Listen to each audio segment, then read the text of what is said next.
All right, good morning, everybody. Good morning. It is Saturday. Thank you, everybody, for the prayers through the funeral and Yep, that's back all home. that. Yep. All right, today we're continuing on. This will be part 3, and depending on the time, I may read part 4. It's kind of short. Jesus rises from the dead. Today we are in Luke, chapter 24, starting at verse 1. But very early on Sunday morning, the women went to the tomb, taking the spices they had prepared.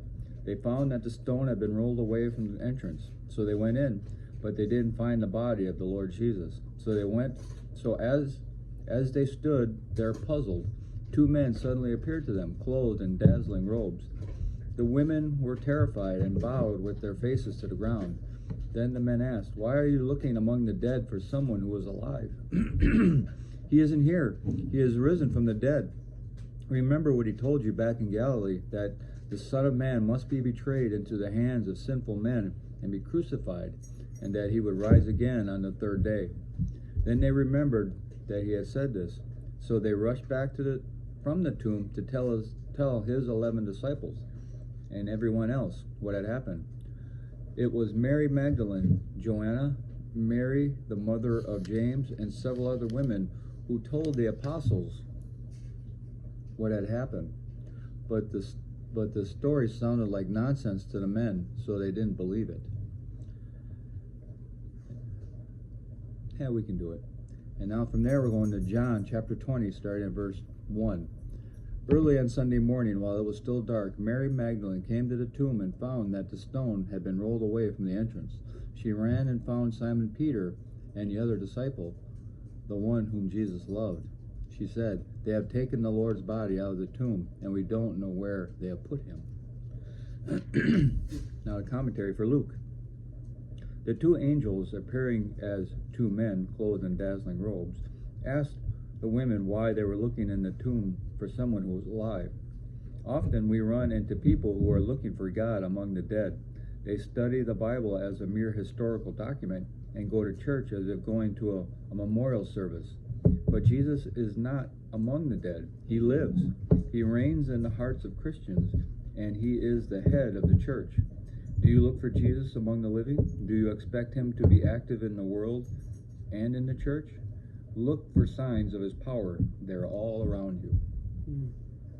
The angels reminded the women that Jesus had accurately predicted all that had happened to him. Luke 9, verse 22 and verse 44, and Luke 18, 31 to 33. The resurrection of Jesus from the dead is the central fact of Christian history. On it, the church is built. Without it, there would be no Christian church today. Jesus' resurrection is unique. Other religions have strong ethical systems, concepts about paradise and the afterlife, and various holy scriptures. Only Christianity has a God who became human, literally died for his people, and was raised again in power and glory to rule his people forever. Why is the resurrection so important? 1, because Christ was raised from the dead, we know that the kingdom of heaven has broken into earth's history. Our world is now headed for redemption, not disaster. God's mighty power is at work destroying sin, creating new lives, and preparing us for Jesus' second coming. 2, because of the resurrection, we know that death has been conquered, and we too will be raised from the dead to live forever with Christ. 3, the resurrection gives authority to the church's witness in the world. Look at the early evangelistic sermons in the book of Acts. The apostles' most important message was the proclamation that Jesus Christ had been raised from the dead. 4, the resurrection gives meaning to the church's sacrament of the Lord's Supper. Like Jesus' followers on the Emmaus Road, we break bread with our risen Lord, who comes in power to save us. 5, the resurrection helps us find meaning even in great tragedy. No matter what happens to us as we walk with the Lord, the resurrection gives us hope for the future.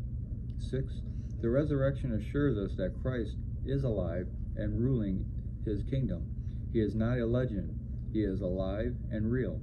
7, God's power that brought Jesus back from the dead is available to us, and we can live for him in an evil world. Christians can look very different from one another, and they can hold widely varying beliefs about politics, lifestyle, and even theology. But one central belief unites and inspires all true Christians. Jesus Christ rose from the dead. People who hear about the resurrection for the first time may need time before they can comprehend this amazing story. Like the disciples, they may pass through 4 stages of belief. At first, they may think it's a fairy tale, impossible to believe. Then, like Peter in Luke 24:12, they may check out the facts but still be puzzled about what happened. Third, only when they encounter Jesus personally will they be able to accept the fact of the resurrection. Finally, as they commit themselves to Jesus and devote their lives to serving him, they will begin to fully understand the reality of his presence with them. Now the commentary for John. Other women came to the tomb along with Mary Magdalene. The other gospel accounts give their names. Is all it said for John? That's it. Okay. That's it. John doesn't have much on that particular subject, but yeah. That's okay. Right. I like how it in the commentary it said, don't go to church looking for somebody dead. Mm-hmm. Don't study the Bible looking for dead. He is very much alive. Yes. And we have, all the other religions in the world, just the really common ones, Buddha, Islam, things like that. Their prophets and their main people are all dead and buried, and they're still dead and buried. They're still dead and buried. Where ours, and it's recorded in history as being true that he has risen. And every time somebody tries to prove the Bible wrong, they instead end up finding proof that it's accurate. Yeah, and just recently, somebody dug up a tomb somewhere in I don't know about Jerusalem, it must be Jerusalem, but in Israel, and said these are the bones of Christ. How do you know that? Yeah. I mean, we know that it's completely false, but as somebody who just digs up a body and said, "Oh yeah, look, there's the bones of Christ." You don't know. It could be the bones of Adam for all we know. I mean, honestly, we would have absolutely no idea. But we know that it's been recorded in history as Christ did raise from the grave. By more than one eyewitness. Right. More than numerous eyewitnesses. For the 40 days that he walked around on the earth, which we'll come up to later, that, all these people saw him there. Like, weren't you just pierced on the cross, dead and buried? Yeah. Oh, now I'm not, and now I'm alive. Yeah. And it is the hope. It is the hope that we have. Jasper. That we all will rise again. And that's why even in the recent funeral that we have, we still have joy in knowing that we will rise again and see all these people again. So it's not the doom and gloom that a lot of other people have, that we have the joy even in death to know that we will rise again forever. Our God conquered death. Yep, he sure did. Okay. Hope everybody has a glorious day, and we'll talk to you later.